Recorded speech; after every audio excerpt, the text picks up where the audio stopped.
And Don, friend, buddy, I'm so glad to see you, man. Tyler, ditto. We can't wait till one of these days here soon where we actually get to go out and do it in person. That'd be cool. Yeah, we met several years ago through mutual friend John Maxwell. You were at his event. We got to know each other a little bit there. Then we got to spend time at the Hall of Fame together. Super cool experience. Just this friendship. It's one of those things fun that I get to send you messages, during football season and say, hey, what do you see about this? What do you see from your perspective?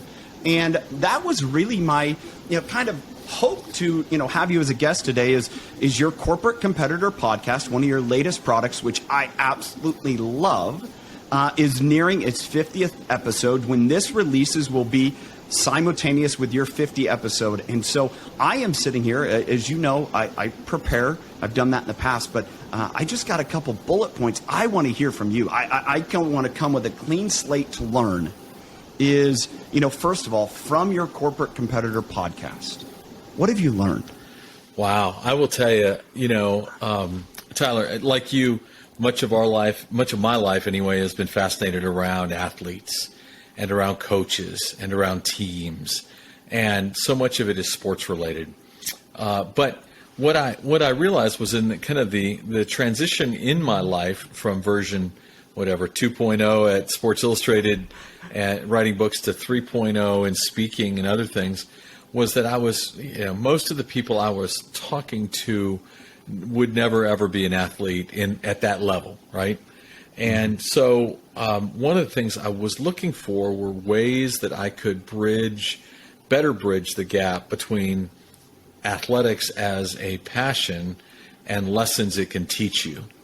And so I think that's the thing that's really stood out to me is that all of these folks, all of these executives that I've been blessed to interview in this first year, they can all harken back to some moment, some incredible experience on a field, a court, a pool, whatever it might have been, and talk about what was required of them, whether it was discipline, whether it was, the ability to pick themselves up after a loss.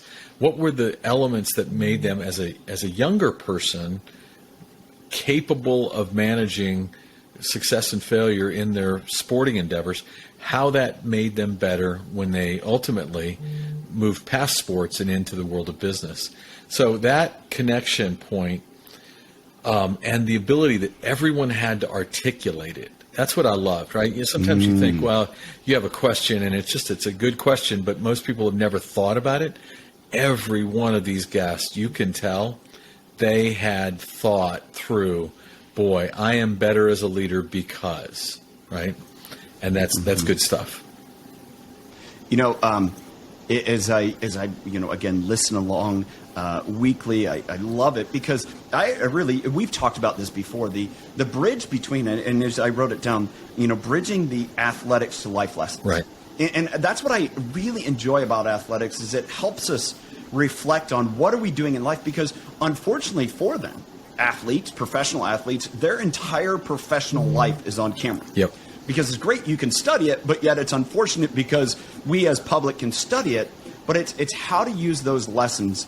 And, as your different guests have talked about the different attributes, and I'd love for you to kind of, maybe if there's one or two that stuck out to give our audience an idea of the type of guests you have. But I'm going to speak of, Jamie Bell from Legal Shield, and he talked about resilience. Here is a guy who was about my size. He's 5'10", 200 pounds. Offensive and he's lineman, playing for baby. one of the best high schools in the state of Ohio. I mean, This high school has produced, A.J. Hawk, Ryan Hawk, other elite talents. And he was there back in the, 70s and 80s. And he said, I was a little guy, but I had tremendous resilience. I had to learn how to fight through that. That was just one of the things that I love, that in life, we have to learn that resilience at some point. What lesson teaches us that? Well, and that's that you're right. That is the beauty of sport. Yes, you can learn that in other places. Yes, you can learn that in, music, or you can learn it in school theater or other things. But sports are this unifying. Most of us, right, ran up and down the field. in baseball or soccer or something as kids, and and while the parents said no one kept score, the truth is the kids did, right? Kids knew who won and lost. All of those things, those are ways that you begin building up that muscle, right? Resilience, to me, is a muscle. Character is a muscle. A lot of people think of these things as soft skills, right? Those are soft skills. Mm-hmm. I think they're muscles. And I think, like everything else that you have to develop within yourself, you have to work on the muscle. And it's got to start somewhere. And for so many of these, it started there on some kind of a field. And so bringing those stories back, I mean, it was fun. I got a chance to interview Kent Thielen, who is the president of Mayo Clinics in Florida, right? Is an amazing guy. But here's this guy, unbelievable career in business and in medicine. And yet when we get into talking about high school football, where he was a really good player, played college football as well, but he could name a fourth down play in a state championship game, and what the coach called and how it made everybody. I mean, just when you start watching and you start thinking about, and he called me afterward, right? He listened to it with his own children, who are grown now, right? They're in their 20s. And he said, his own kids said, "Dad, we'd never heard you tell that story," right? Never heard you tell that story. And so that's the neat part of this, right? Is that idea that there are people that don't, that actually, they go through their entire life, and sports is part of their life journey, but it's not part of their bio. And so that's what we were trying to bring out. What you mentioned, Kent, and he and Rolf. What touched me about them is they both grew up on dairy farms, and I love listening to the episodes. And really, I don't know if it's just the way it's worked out, but so many of our guests come from really rural areas, tough areas, where sports really wasn't the way out, but it was something that we did to get out of regular life, that ability to bind together as a team and to learn, as I've experienced, that to develop that resilient muscle with others. Right. Because we can be very myopic and think it's on our own, but none of life is on our own, right? No. And I think that's the biggest part. That was even interesting. For example, this one hasn't run yet, but we just interviewed Bubba Watson the other day, right? The golfer. Oh, nice. And Bubba and I are writing a book together, so it's a fun project to do. But here's a golfer, and he makes the point, he's the one who picks the club and ultimately has to make the swing. But golf is not a singular sport, right? It's not done by oneself. It is a team effort. And you start thinking about it, wow, in life, all of us, right? We live, we participate, we excel, we fail as teams, right? And and the more we take time to break that down, the better we'll be the next time. The stronger our muscle will be. Yeah. As that kind of, as you mentioned, this idea that we can be on our own, but we're not alone. We're in this team. It doesn't matter what sport it is, where you're at in life. It's this element of teamwork. And one of the other characteristics I really picked up, and something I know that is important to you have mentioned, is this idea of preparation. Mm-hmm. And it was really kind of stood out to me how many guests really identified the practice, the training, the pre-game development, that idea of being prepared for your opponent or your competition as a skill and attribute that is applied throughout their entire life. Right. Even to the extent of being over the top. Yeah. So, Bob Chapek, the Disney CEO, talked a lot about that, about how what sports taught him was exactly that. Be over-prepared for everything. Because if you are, then nothing that occurs will take you too far offline because you thought through. You did. So he actually shares a great story, and he said that all the preparation he put in as an athlete. I mean, miles and miles. He was a track athlete, and he said obviously for every mile you run in track, you're running 20 in practice where nobody's seeing you, no one's cheering for you. There's no one in the stands. And so he talked a lot about how he used that as he advanced in his career at Disney. And now, I mean, think about it. He's only the 7th CEO in the history of that iconic company. But while he's climbing the ranks, one of the things he realizes, if I'm going to be well prepared, I need to be ready for any potential things. So for years, whatever speech he might be delivering, even if it was on a teleprompter, he had a copy of it in his breast pocket, right? And for years, he never needed. He would leave the stage, throw the breast pocket one away, right? Until just a few years ago, he's in an enormous opportunity. The crowd is filled with people of influence that needed to hear his voice, and boom, it goes out, right? And if it doesn't matter what preparation level you have, if you're used to the teleprompter gig, you get screwed up when it flips. Yeah. And so he calmly reaches into his breast pocket because he had it. He was ready. Yeah. Now that doesn't happen for him. He says, if he weren't just taught as a young athlete to always over prepare. Yeah. The lesson that I learned from that is, and I shared this with somebody yesterday, is, we can prepare in sports, prepare, or business prepare. Bob prepares us. He puts his speech in his pocket. But I know, and that there's so many other things that are prepared that may never come to light. But simple process of learning and preparing, like if you go into a game plan, we're talking, doesn't matter the sport, let's use lacrosse because whatever. And roughly what the other team is going to do. You know what you can do. What players are we going to run after they do this or that if they change their lineup.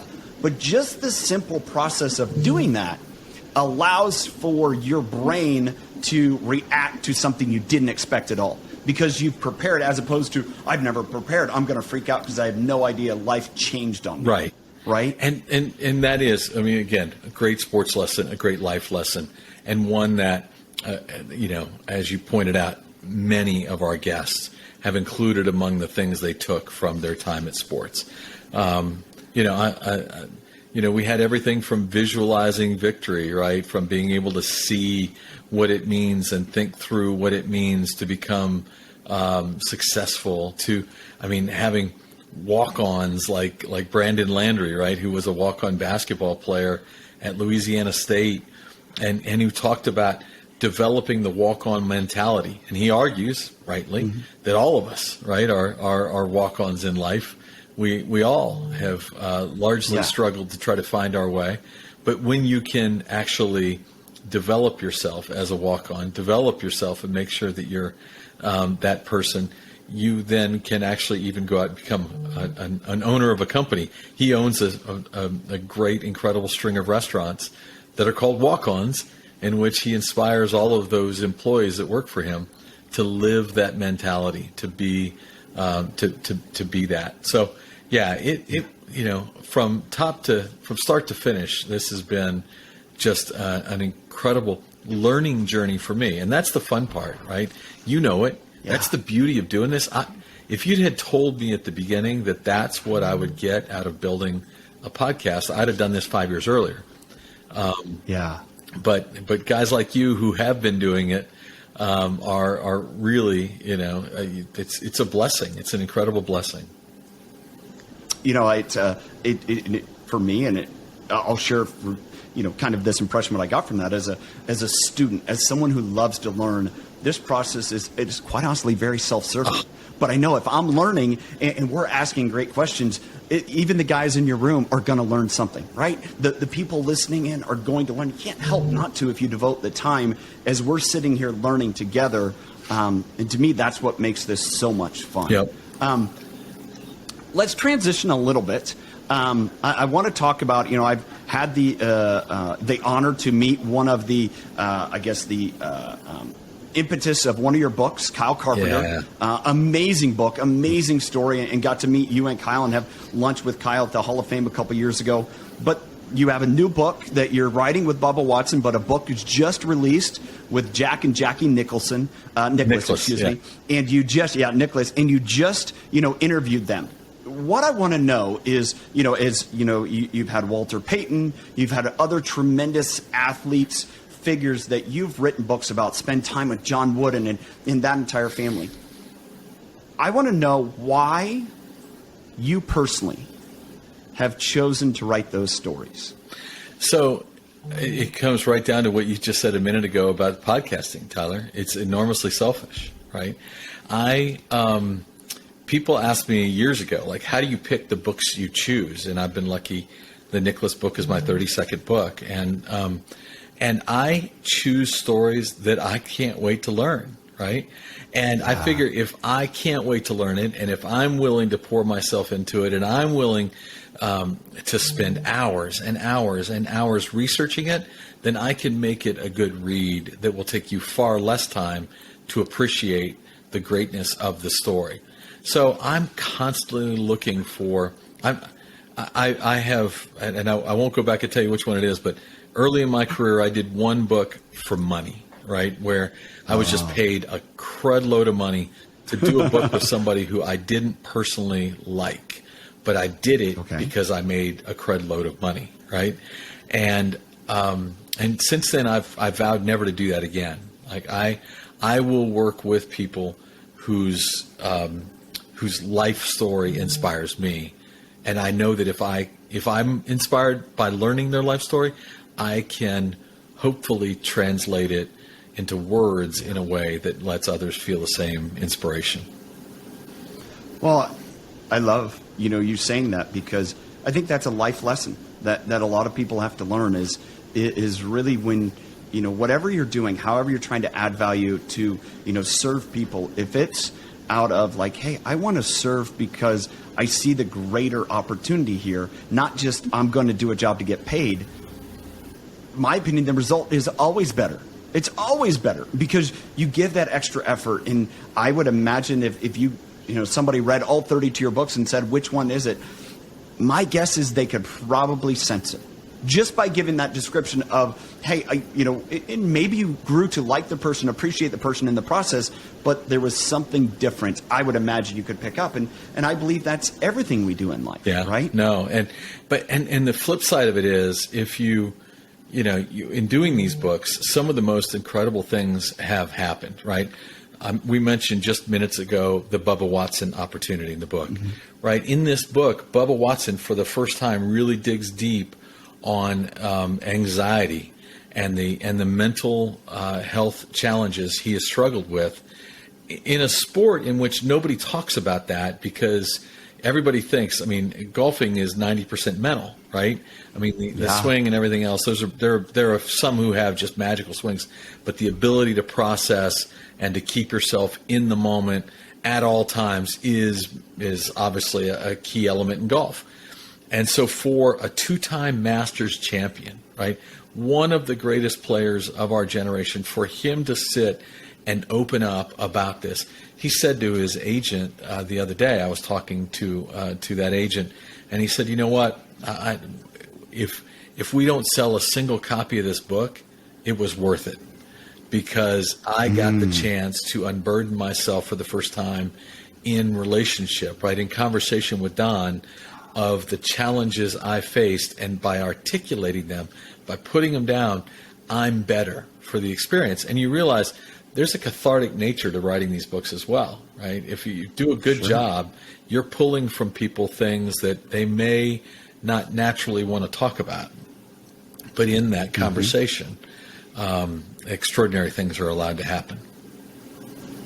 Well, one of the things that I would kind of gather from you saying there is there's this relationship of almost mentorship that is now established between you and Bubba, because he's able to open that up. Obviously, there's a process of the book, but it comes into, I would guess, and this is something going back to a lot of your podcast guests, talking about the value of coaches, the value of mentors, the value of people that they can share that burden with as part of their team and know that those people are going to lift them up and help them be better and not think less of them. And that's if I had to put a framework around what you just said about Bubba, that's what I gathered from I think is that relationship the two of you have now kind of developed. It's like, hey, I can share this. It's going to serve other people. But Don, you gave me comfort to open that up and share it. And you're not going to sit here and judge me or write negatively. If anything, it's like these are real world attributes that we all deal with. How powerful is that? And that role as a mentor to help bring that out of people. Well, it's been, again, I would struggle to call myself mentor to any of these folks, but I would tell you that in fact, what I think I was a good conversationalist, right? And I think that's a lost art, right? You and I have talked about that. That's a big part of mentoring, right?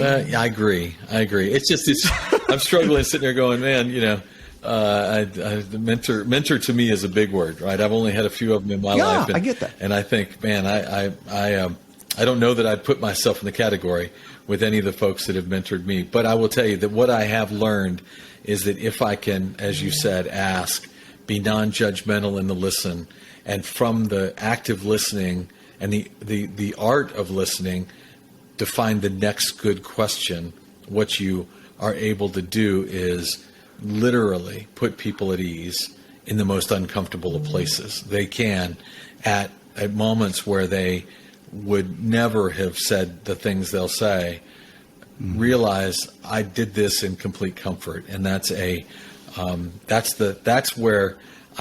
thing I probably love the most, is getting folks to that place.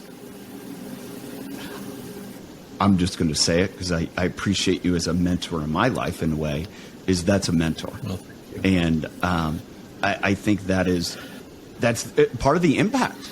It's doing that process with people, because my opinion is Maxwell's a mentor of mine, a mentor of yours. Totally. He has an unbelievable ability to do that, to ask those questions and speak belief. And I know as you're sitting there and you're talking to your guests, I've heard it. I know you prepare. I know you do that so well. Is to get people to open up means there's got to be a tremendous amount of trust.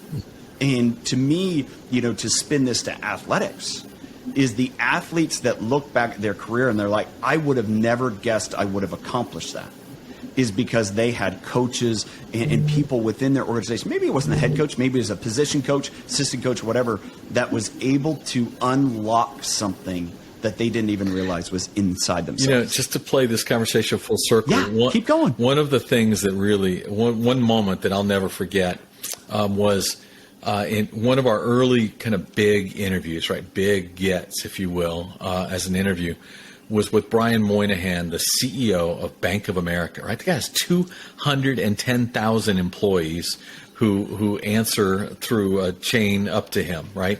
That's an amazing leader. Yeah. And he played rugby at Brown, right? So through relationships, I was introduced to him, and he agreed to be a guest on the podcast. Now, it was probably more an agreement for my friend than it was for me, but he does it, and now he is such a big deal. I mean, his schedule is down to the nanosecond, right? That they've got him scheduled. And so his IT person comes in an hour in advance to set up the conference room so that it will look good, sound good. Brian will be at his very best, and he's going to walk in at precisely 11 o'clock, and I get exactly 1 hour, right? Now, which an hour with the CEO of Bank of America, pretty incredible. But you mentioned preparation.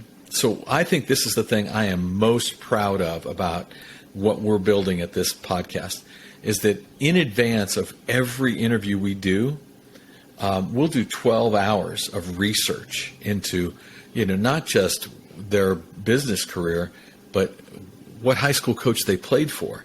Mm-hmm. Oh, by the way, the field is named for that coach. He's in the Hall of Fame at this. He passed away last year. Or we'll have details about this executive's opportunity to learn and grow from. We'll have pictures from their high school yearbook, right? Which freaks these people out. So Brian Moynihan, obviously, he's doing this interview as a favor. So he's not, even though we have shipped a 20-page package to him saying, this is all the research done and the questions I'm going to ask you, he's not opened it, right? Because he doesn't have time to open it. But he sits down, shakes his shoulders a little bit, and he looks at the document that's handed to him right there, and he does this, and he starts flipping through, right?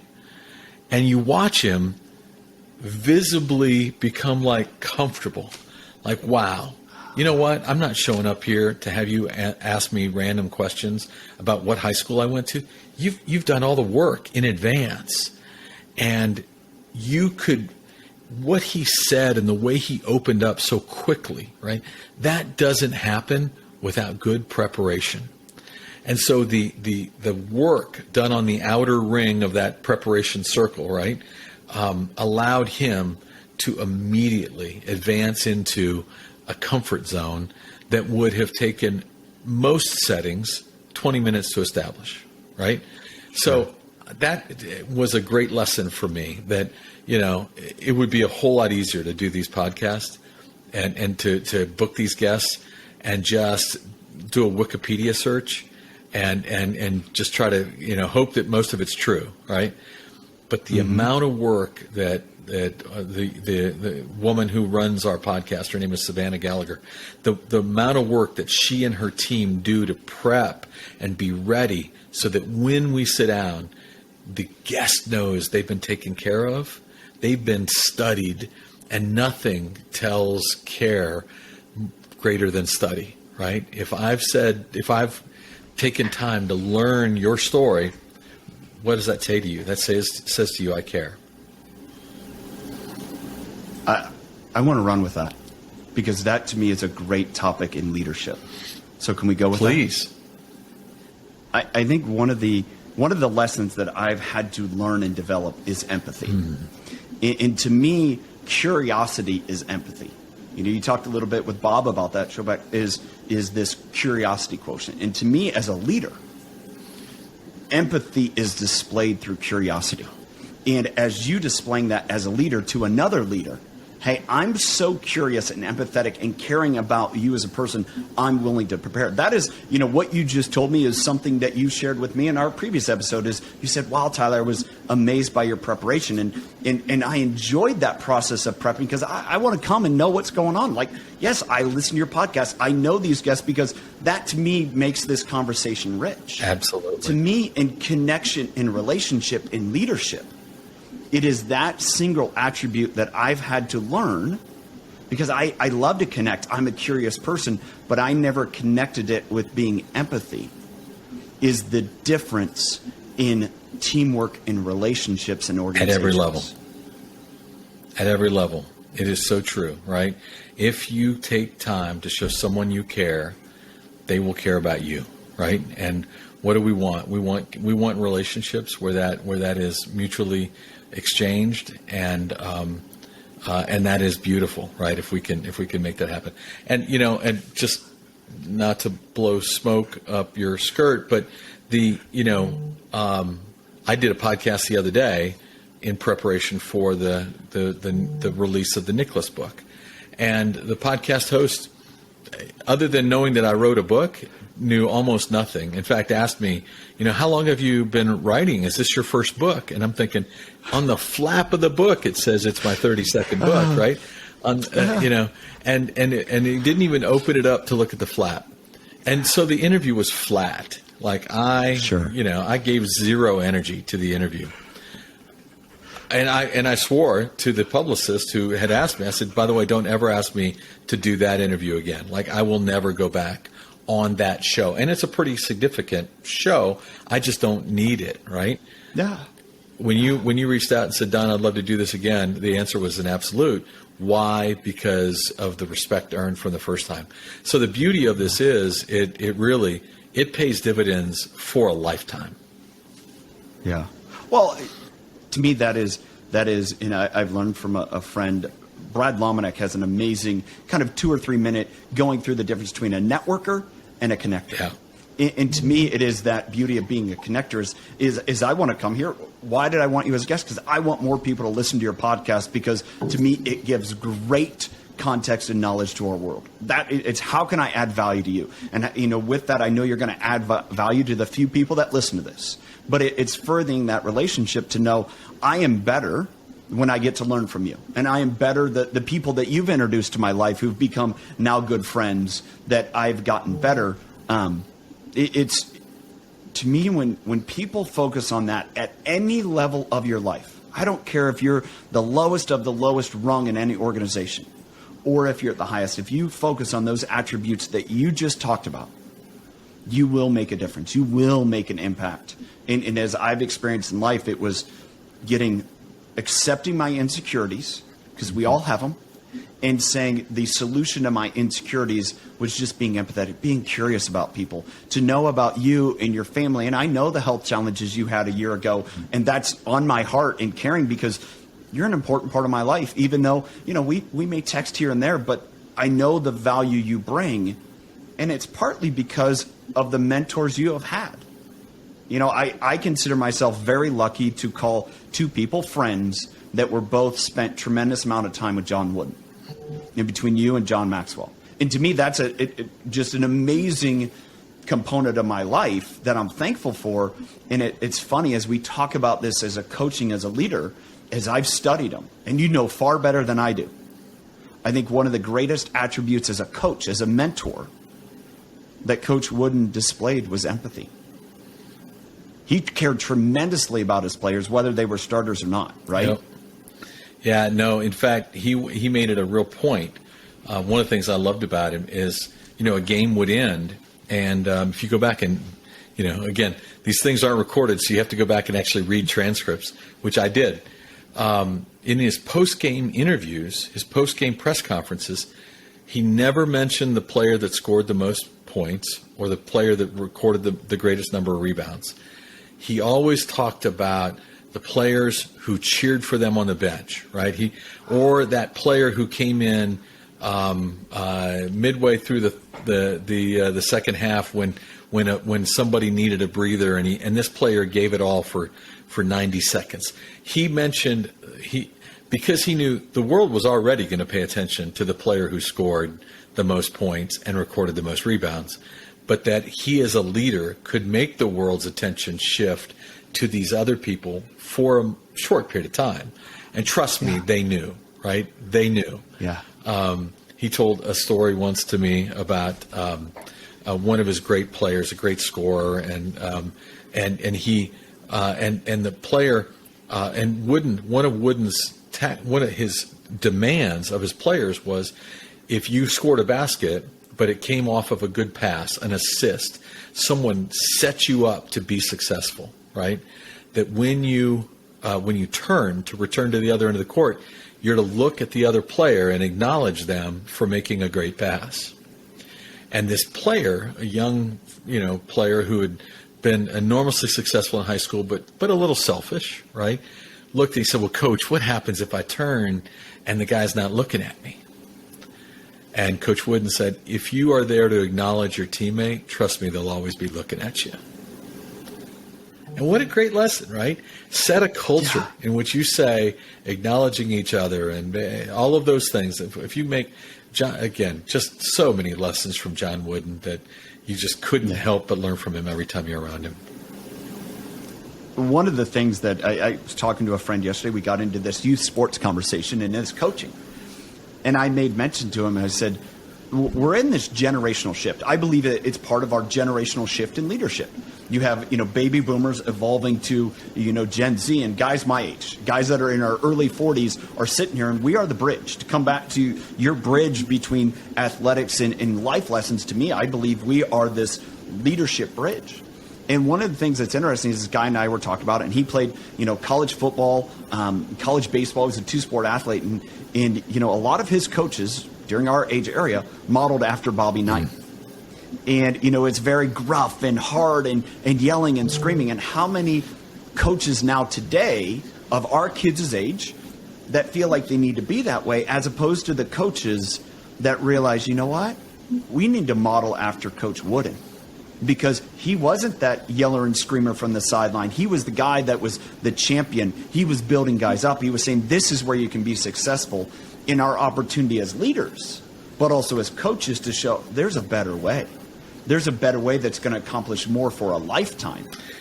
But it starts to me, with it's empathy. this great challenge. Go, please. It starts with empathy, right? As opposed to a belief that a dictatorial approach, right? I am the only knower of all things, right? I am, and again, it's interesting. So I like you, I'm a student of leadership. I'm constantly, and I really look at what I would tell you what I think are 5 models of leadership that we can all look at. But okay, I'm going to write this down. You just gave me a nugget. If you don't have a pen and paper listening to Don, you need to, because he's going to give us 5 pieces of genuine wisdom. Well, so and actually, we're recording this, right? Yeah. So you know what? I want to make sure I get them exactly right. Let me get that. I actually added these to a book the other day. Hold on a second. Oh, this is good stuff, Don. Here's the team's book. I just have a great team's book out here. Just had it. That's not early. Oh, you can see it open up there. Where is it? Awesome. Cool. Sorry, Tyler. Hey, this is called gold right here.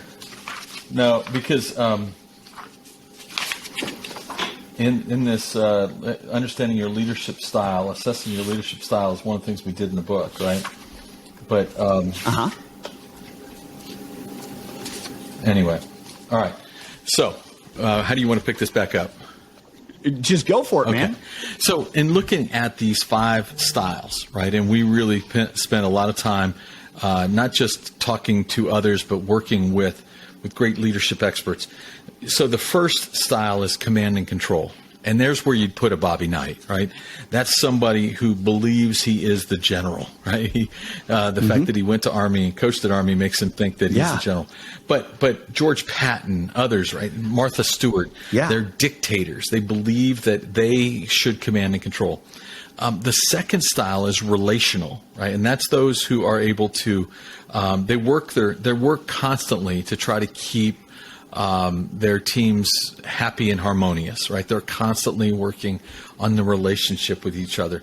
The third is the expert, right? So who would be an example of that? Well, a great relational leader would be somebody like, Sarah Blakely, for example, at Spanx. Okay. In his heyday, and I'm so saddened by what happened toward the end, but Tony Hsieh at Zappos would have been a great example, right? Somebody constantly working internal relationships. The third is the expert leader, right? And that's the person that, like Bill Gates, who is just, you just know that when they offer you wisdom, it's probably right, because they don't say it until their expertise is able to come out, right? The fourth is a charismatic leader, right? And that would be kind of, if you were to do a John F. Kennedy or or even Pete Carroll at the Seattle Seahawks, right? Charismatic, they just, their energy draws people to them, and it opens doors for leadership. But then the fifth one, and this is where John Wooden and very few, John Maxwell, other leaders, I would put them, is what we call synergistic leadership, right? And that's where, frankly, they have the ability to pivot between the other four at the given time that it's necessary. See, because sometimes the Bobby Knight approach, the pandemic hits and the world needs somebody to step in and drive change. A command and control leader is actually, you're in battle and the enemy has just broken through your line, and you've got to imagine what you have to do. A command and control leader is good in that moment, but it's not good in all moments, right? Yeah. Sometimes you have to be able to throw your arm around someone's shoulder and be relational and understand what's happening in their life. Sometimes you have to be able to show that you will have command of the situation. You have an expertise that they should want to follow. Sometimes you just need to let what the charisma you have flow from you, right? And the ability to pivot when each is necessary. You know, Coach Wooden had the pyramid of success, right? Yeah. And at the very top of the pyramid, you know, he said that greatness is really defined by having, you know, what is necessary at the moment that you're asked to be great. And so that's what a great synergistic leader is all about. And that's the thing that I've loved about talking to all of these really amazing executives in doing this podcast is I'm hearing their go-to style, right? And the fact that you have a go-to style doesn't mean you can't also be a synergistic leader. It just means that's your default. That's where you go when, you know, in most situations. But if you're aware, a truly aware leader, a good coach will know there are times I need to just be on you because that's what it's going to take to get the best of you. And there are times I'm going to need to wrap my arms around you in order to get the best of you. And the great coaches know how to manage and be an amalgamation of the previous four. Yeah. One of the lessons that I've learned too is that's doing with every individual on your team. Right. Is knowing who's the guy that needs a kick in the pants, that just needs you to get into his face and say, I believe in you. Go and do it. Quit making excuses and just that little bit of fire, as opposed to you go and do that with someone else and they'll crumble into a puddle on the floor. They just need you to, you know, put your arm around them and say, I believe in you. You can do this. And they go and shine. And if you reverse those efforts, your leadership capacity is lost. Yeah. Yeah.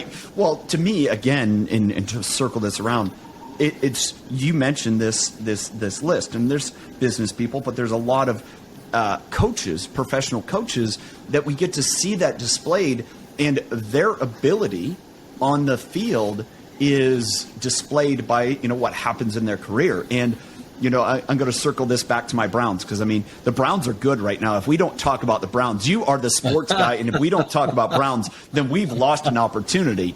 And I remember, you know, texting you last fall, and I was like, do you see what, and I think you had written an article about Kevin Stefanski or something about him. Like, dude, what he's doing is a case study in leadership development, and I loved it. And granted, I'm a Browns fan. I watched as many plays as I could last year. That's called long suffering, is what that's called. Yeah, that is. I'm a child of Northeast Ohio. I know no different. I mean, I was teasing somebody who was an Atlanta fan. They're like, "Oh, Atlanta." I'm like, no.